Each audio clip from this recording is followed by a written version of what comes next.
She has it all: an impressive career, financial independence, a high-rise apartment overlooking the city skyline. She scrolls through messages on dating apps, deletes most without opening, then sits silently, sipping wine alone at midnight. On the surface, she's winning. But if you look closely, her eyes are searching for something she can't name. This is the modern woman, powerful, educated, liberated, and quietly restless. Over the past few decades, the rise of modern womanhood has been nothing short of revolutionary. Women now dominate universities, climb corporate ladders, launch startups, and even outperform men in many professional arenas. They delay marriage, embrace solo travel, freeze their eggs, and speak boldly about pleasure, purpose, and personal growth. They don't just want to be wives and mothers anymore, they want to be everything, and they refuse to apologize for it. In cities around the world, the image of womanhood has transformed. No longer confined to kitchens or tied to male approval, modern women are shaping culture, politics, and business. Social media celebrates their wins with hashtags, slogans, and empowering quotes. Strong is the new sexy, they say. You can have it all. And for many, that dream feels within reach. But underneath the glossy exterior of empowerment lies an undeniable shift in values. The idea of devotion to a partner, building a home, or sacrificing for family has started to feel outdated to some. Words like submission or femininity now trigger debates, while traditional roles are often dismissed as oppressive or regressive. Being independent isn't just an option, it's a requirement. Relying on a man is taboo. Needing anyone is weakness. This evolution didn't happen by accident. It was the result of decades of struggle, protest, and hard-won progress. The feminist waves challenged centuries of male dominance and demanded equal footing in every domain. And the world listened. Laws changed. Opportunities opened. Ceilings cracked. The modern woman was born from fire and revolution. Yet somewhere in that rise, something got lost. The pursuit of freedom created new chains: perfection, pressure, isolation. The desire to be everything left little room for simply being. She's admired, envied, and praised. But when the lights go out, she still asks, is this enough? This is the story of the modern woman, no longer bound by tradition, but not quite free from expectation. A woman in a small village wakes at dawn. She prepares breakfast, braids her daughter's hair, and sees her husband off with a warm smile. There's no spotlight, no applause, no feminist slogan echoing through her kitchen walls. Yet she feels grounded. Her life, though simple, holds a rhythm, a meaning modern society has nearly forgotten. Traditional values, once the cornerstone of family and community, have been quietly dismissed in the age of hyper-individualism. Submission, modesty, loyalty, sacrifice, these are now seen as burdens to cast off. But what if they were never the chains we imagined? What if they were anchors? For generations, these values gave structure to life. Roles were clearly defined: the man as protector and provider, the woman as nurturer and moral center. While imperfect, this structure created families that lasted, children who felt rooted, communities that held together through storms. Duty wasn't a prison, it was a compass. Even now, the appeal of tradition hasn't vanished. It simply went quiet. In a world full of options, some women are circling back, questioning what freedom is worth if it comes with loneliness. They're realizing that strength doesn't always mean standing alone, that there's power in gentleness, that surrendering to a purpose greater than the self isn't weakness, it's wisdom. Modern culture pushes a different message: be bold, be loud, be independent. Yet, in the quiet of night, many long for something ancient: a love built on commitment, not convenience. A home filled with presence, not performance. A man who leads with strength and serves with love. A life that isn't constantly chasing, but calmly unfolding. Of course, tradition isn't flawless. It has scars, real ones, of inequality, silence, and control. But rejecting it entirely erases not just the pain, but also the beauty it held. Not every traditional woman was oppressed. Not every housewife was miserable. Many lived lives filled with meaning, faith, loyalty, and legacy. In our rush to redefine womanhood, we forgot to ask, was anything worth keeping? Because sometimes the things we label outdated are the very things that make us feel safe. And in a world full of noise, tradition whispers a quiet promise: you're not meant to do it all alone. She walks into the boardroom wearing confidence like armor. Every eye turns. She delivers her pitch with precision, her voice unwavering, her posture perfect. Applause follows. She nods, thanks them, smiles. But when she returns home, takes off the heels, and sits on the edge of her bed, the silence becomes deafening. She's not sure who she's performing for anymore. Beneath the surface of modern womanhood lies a quiet war, one that rarely makes headlines or TED Talks.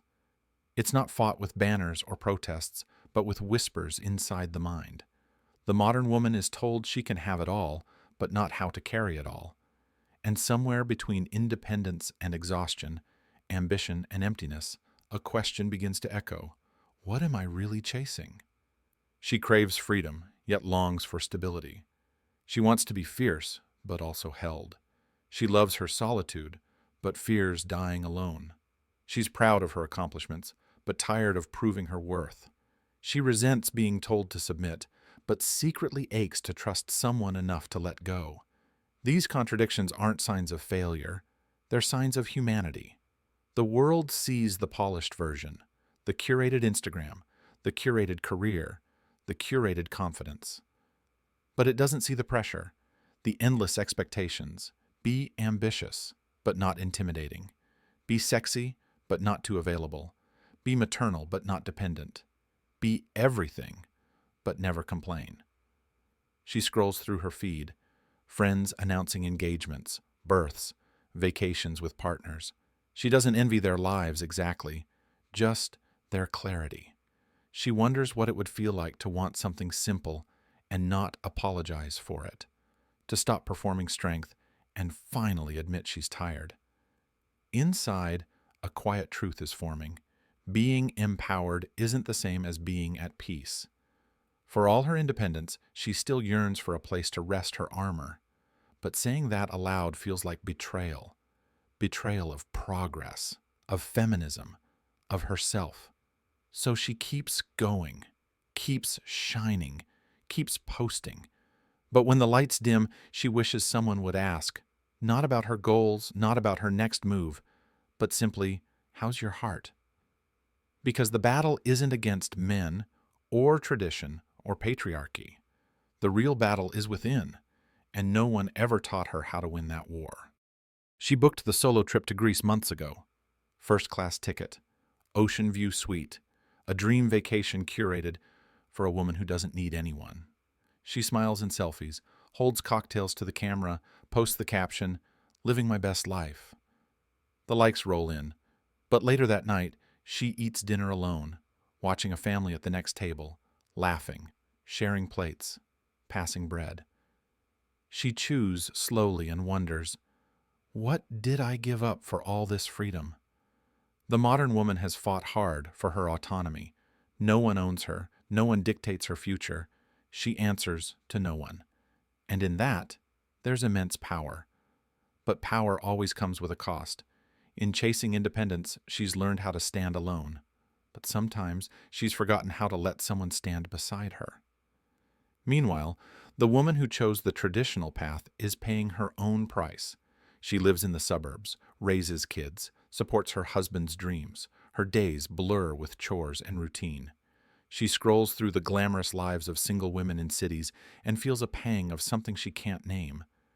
She wonders who she might have become if she hadn't settled so early, so deeply.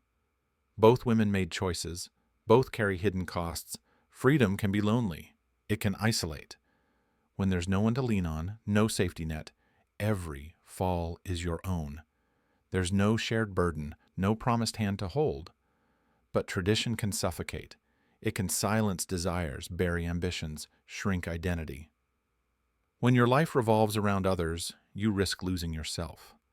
The world loves to paint one as empowered and the other as oppressed, but the truth is more complicated.